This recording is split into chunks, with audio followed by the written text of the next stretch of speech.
Today I'm making viral one-pot meals to see if they're worth the hype. With everything we have planned this summer, the last thing I want to do is a lot of dishes. So I went to the internet, onto TikTok to see what they say is the best one-pot meals. I'm excited to try these, see if they're any good.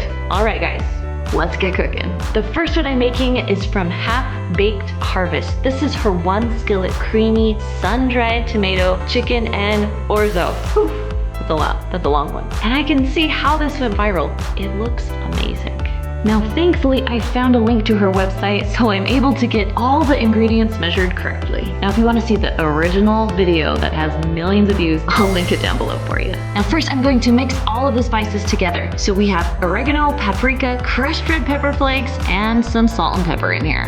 Next, we have 1 pound of chicken breast that is thawed. You can use chicken thighs if you want, but we are going to make these a little smaller so they'll cook a little better. Once your chicken is done, I'm actually going to put it in the original container that it came in. So I'm going to take 1 tablespoon of olive oil and pour it onto the chicken, and we're going to mix this around a little bit. Oh, baby is awake. All right, so you want to make it on a skillet that can actually go in the oven. So no plastic handles, make sure they're metal. And then we're gonna heat up another tablespoon of olive oil. Now, I love putting them back into the original container because I'm gonna throw that away. So now we're gonna take the spices and just gently rub them on each individual chicken. When all the oil is heated up, we're gonna put these right on. We're going to cook the chicken about 3 to 5 minutes on each side. All right, the chicken is done, so we're gonna take it off out of the pan. Now to this pan, we're gonna add the 2 tablespoons of butter and just get it till it's nice and melted. Now the recipe calls for shallots, but I like green onions better, so we're making it our own today. So we're gonna add just 2 green onions. We're gonna cook these until fragrant. Then we're gonna add about 2 cloves of garlic in this, and then 1 cup of orzo. Orzo is like a pasta that looks like a rice. It's good. And then we're just gonna kind of mix this together, and we want to kind of brown up the orzo a little bit.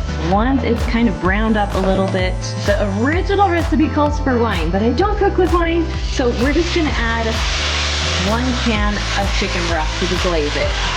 Now we're gonna cook this about 5 minutes. Okay, we're gonna add 1 cup of heavy cream. Then we have 2 teaspoons of Dijon mustard, about 1/3 cup of grated Parmesan, and we're gonna eyeball this one this time. A little bit more, because you always need more cheese, right? Right. Then we have about 1/2 cup of sun-dried tomatoes. I cut those up so they weren't so big. And then about 2 cups of spinach. And again, I'm just gonna do a few handfuls here. That's close, right? Close. We're just gonna mix this all together until the spinach is nice and wilted. Okay, spinach is pretty wilted. Now it's time to add back on the chicken.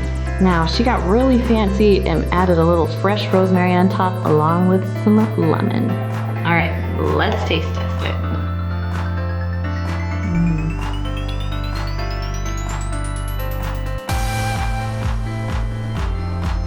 Boy. All right, that one is definitely a 5 out of 5. The next recipe is that cast iron guy, and he's making beef stroganoff. Now, I can see why this has millions of views. I mean, really, who doesn't love a good beef stroganoff? Okay, you're gonna start by cooking 1 pound of ground beef. He says in your cast iron skillet, but I don't have a cast iron skillet, so we're just gonna use a normal skillet, and it will work just fine. Now, the one thing he's not using is a chopster. So that cast iron guy, I highly recommend one. So he said we're gonna add salt and pepper right now. I like that. Mix that in. Now, he said to add your garlic next, but I need to drain my grease first. That's one step that he didn't do, but I need to. All right, now we're gonna add a tablespoon of minced garlic. And we're gonna just cook that until you can smell it, or until it's fragrant. I liked how I did this part. These are the seasonings I'm gonna add. I'm gonna mix it all up. Now we're gonna add 1 tablespoon of Dijon mustard. That looks about like a tablespoon. And then 1 tablespoon of Worcestershire sauce. Worcester sauce, whatever you call it. 1 tablespoon. Next, we're gonna add 4 cups of beef broth. Okay, this is the good stuff. And then we have 2 cups of heavy whipping cream. Okay, once you have like a little light boil, we're gonna add 12 ounces of egg noodles. Okay. Now the goal of this is to cover all of the noodles. You don't want crunchy noodles. So we want them all covered. Now you could easily do this in the Instant Pot too. Just throwing that out there. All right, we're gonna cook this for about 5 minutes. All right, noodles are cooked. Now we're gonna add 8 ounces of cream cheese and then about a half cup of sour cream. And we're just gonna mix this until everything is melted and creamy and smooth. All right, his wasn't as juicy, so I'm just gonna let it sit on the stovetop for a little bit. Now that is some good beef stroganoff. Next up, stroganoff. Probably one of the best stroganoffs I've had. I love that it's ground beef and not the steak. Yes, huge fan of this. 5 out of 5. Now this recipe is from Mississippi Queen, and she got it from Webb's Kitchen. Now the problem is there is no name for this one, so we're making a name ourselves. We're gonna call this Cheese Chicken Bacon and Biscuits. Now she got her chicken from a rotisserie chicken. They were just out of rotisserie chicken, so I cooked my own chicken in Instant Pot. Now in the skillet, she added chicken from 1 rotisserie chicken. I added about 3 chicken breasts. They're kind of small, so close enough, right? Close enough.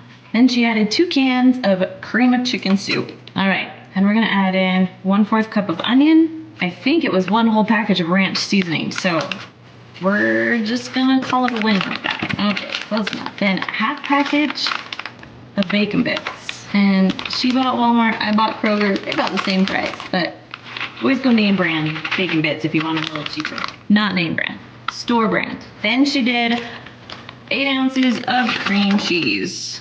Gonna turn on the stove top here. It's a pretty good guess since we're working on a skillet. And we're just gonna try and combine all this together. I'm guessing that is what she's doing here. Okay, while that's heating up on the stove top, we've gotta cut our biscuits. Now, I like to use a pizza cutter. You can use scissors, you can use a knife, but I'm gonna cut them into about 6 pieces. And she only used a few of them, but you know what? I love biscuits. So we're gonna use all the biscuits from the biscuit can. So there's 8 of them. All right, the mixture is done. Now in the video, they actually moved this to a different pan.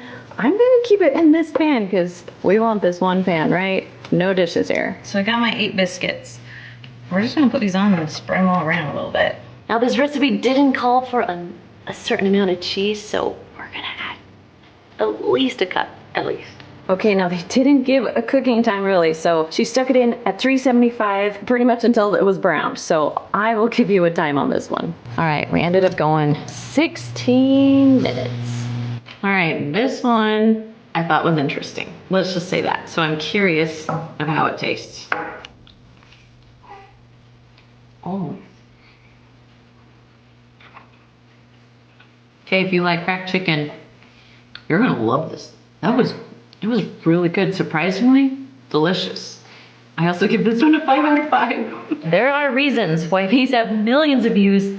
They're amazing. All right, if I had to pick a favorite, the chicken orzo. Highly recommend it. Now, if you try any of these recipes, let me know down in the comments. You won't regret it, I swear. All right, guys, I'll see you next time. Bye.